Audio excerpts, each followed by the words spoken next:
In today's video, I'm showing you 4 farmhouse-styled trays that I've made from thrifted finds to use in my home decor. Here we go.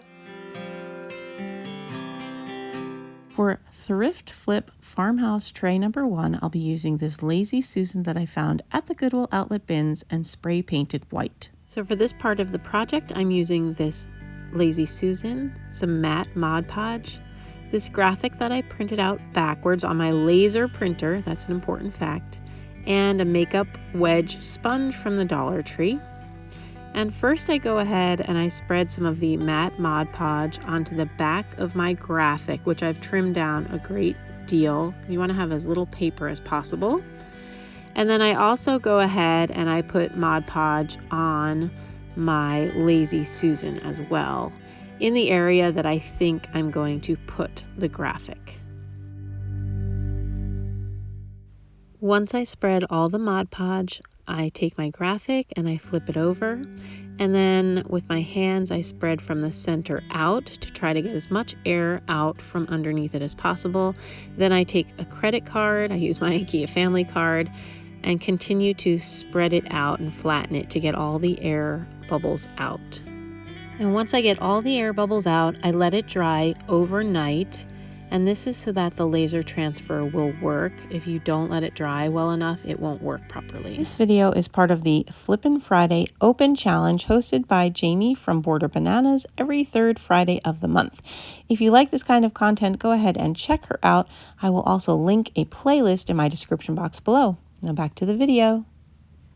While that is drying overnight, I go ahead and I start the second project. I take some brown paint, 2 different shades, one in brown and one in espresso, and another makeup sponge.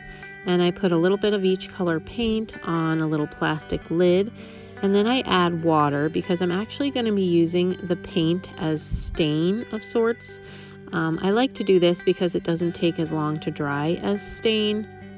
So I just go ahead and thin it out with water, and then I take my Dollar Tree rolling pin, which I did have my husband cut down a little bit. He'd used his table saw to do that for me. And then I use my makeup sponge and I just spread the paint on really thinly, just as you would do a stain.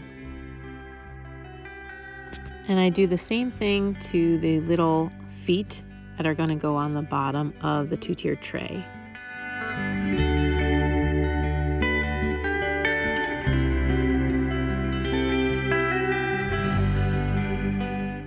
And the next day I took my rolling pin, and there were already holes in this tray, so that was not ideal, and it wasn't perfectly centered, but we wanted the rolling pin to be centered, so we used the hole that was there, and we lined up our rolling pin where we thought it looked like center, and then we marked the hole with an awl. We just kind of poked an awl through the bottom into the rolling pin and made a mark where we would drill our pilot hole.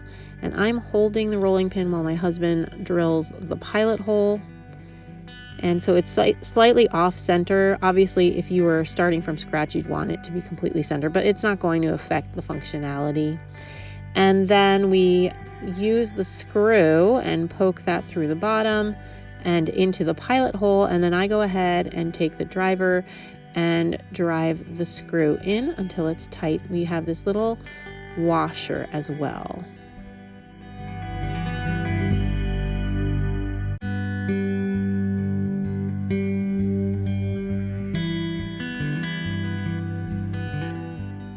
Then we go ahead and take the second tray and we use a pen to mark the center of the rolling pin on the top. And then the center hole on the second tray actually was pretty well centered, so we just lined up the hole in the tray with the mark on the rolling pin to make sure it was where we wanted it to go. And then we use our drill again to drill a pilot hole, and same process. Then we take the screw and drive the screw in and tighten it all up. But before I tightened it up completely, I did make sure that the angles were right and that it was positioned the way that I wanted it to be positioned. And then I went ahead and tightened it the rest of the way. And the last step in this project was to glue on the little feet. So I took my E6000 and my hot glue, put a little E6000 and then hot glue. And this just helps the feet to stay in place while the E6000 dries, because E6000 does not dry right away. And I do that same process for all 4 feet. And then I let that dry for a while. Then I take my little spice rack and I take a rag. I love these IKEA rags. I use them for all my crafts. And now this is fully dry. Remember, it dried overnight. And I take a little cup of water and dip my rag in, and I get that paper nice and wet. And then I just start rubbing with my finger to get the paper off. So basically you're taking the layer of white paper off of the black ink. So don't rub too hard, because you can take the black ink off. And I did a little bit in one spot when I wasn't paying attention. But for the most part, it turned out really well. Then I take my black paint and another makeup sponge, and I go ahead and get a little tiny bit of paint on that makeup sponge. And I just turn my spice rack as I go. If it didn't turn, I would just move my hand slowly. And I'm just trying to give this the look of an enamel tray.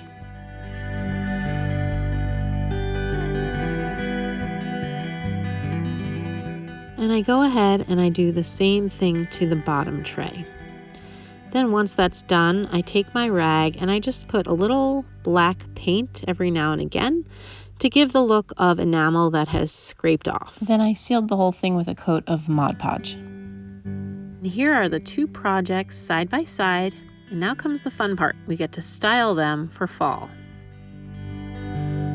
And as I was styling my spice tray, I saw this enamel lid next to it, and I think they look really similar, so I was pretty pleased with my project. And so here's the spice tray all styled up. I've got a little plant on it and some spices that we use a lot, and my measuring spoons that I do keep out actually for easy access. And then here's the decorative tray, which I will put out for fall. I have it on my coffee table, and I really like the way that this looks and how it all turned out. My name is Nicole, and you are watching my DIY channel called Nicole Northgarden DIY. If you're liking what you're seeing, I would love it if you'd subscribe to my channel. It really would help me out. I also have 2 other channels, which I know sounds wild and crazy, but that's just how I roll.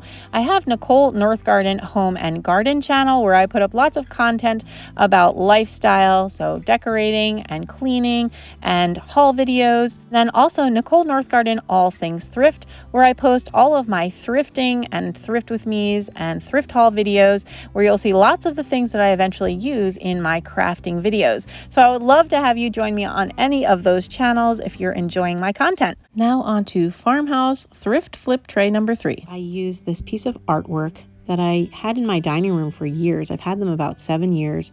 I originally paid either $4.99 or maybe 25% off of that. I honestly don't remember. But I took them down recently and decided I didn't want to get rid of them. And then I needed a tray for the kitchen and thought that would be the perfect size. So I used my Rust-Oleum spray paint in satin. I love this paint because it looks kind of like chalk paint, but it's a little more durable and it's a little bit easier and less messy when you sand it off. So I go ahead and give the piece of artwork 2 coats of paint, and I did let them dry in between coats. And because this will be sitting on my kitchen counter, I wanted it to have less surface area in contact with the counter in case there's water underneath. So I decided to put feet on it, and I went ahead and painted 4 wooden knobs that I got at a yard sale this year. And then I used my E6000 as well as my hot glue, and I put 4 feet on the bottom. And I didn't paint the bottom of my tray. You definitely could. I just didn't see a need to do that.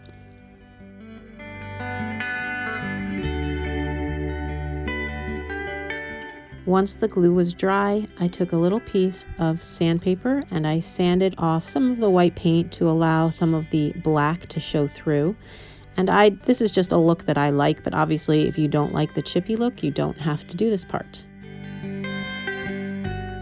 Once I was done sanding, I took a moist cloth and just wiped off some of the dust so it wouldn't be there for the top coat. And I used this satin varnish by Craft Smart, which I think I got at Michael's, possibly Walmart. and I just give it a little top coat to give it some extra protection since I'm going to be using this in my kitchen. And a lot of times when I make projects, I really don't think they are video worthy, but I really want to show you all what I do in my home to decorate on a budget. So even though this isn't a super complicated project, I just wanted to give you ideas of how to use things that you might already have or that you could get to make trays pretty easily. Once the varnish was dry, this project was done. I really like the way it turned out, and I put it to the left of my sink, and I keep some of my air plants and some decor and a candle on there, so it gives a little bit of decor in my kitchen without taking up too much space. For this next tray, I took this old light fixture that I got in the free box at a yard sale, and a cake pan that I got at a $5 bag sale at a rummage sale. And I go ahead and I clean up the light fixture, and I think I took that black piece off so that it would lay more flat. And then I do a little more cleanup on the inside where I took the black piece off. And I decided to leave the string for the light fixture on just because it looks more cool. You can still tell that it's a light fixture, which I like for my home. I kind of like different conversation pieces, but you could totally take that off if you wanted to.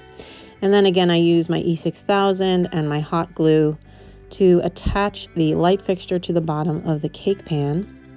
And then I use this Rust-Oleum hammered metal paint, and I give it 2 coats of paint. And that was it. Here's how this tray looked last year when I used it to decorate for fall. Now, I haven't brought any of my fall decor out yet, but I do plan to be using some of these farmhouse trays that I've made again this fall. I am actually still using my 2-tiered tray for the island. I will show it here. I recently styled it with lemons for summer. I am a huge fan of trays, but they are not cheap, and so I just wanted to give you some ideas of how I make some for my house to use in my decor without breaking the bank. That's all that I have for you today. I hope you've enjoyed these 4 thrift flip farmhouse trays. Thank you so much to Jamie from Border Bananas for hosting Flippin' Friday. I hope you'll go and check out the playlist. Thanks so much for watching, and I'll see you in my next video. Take care.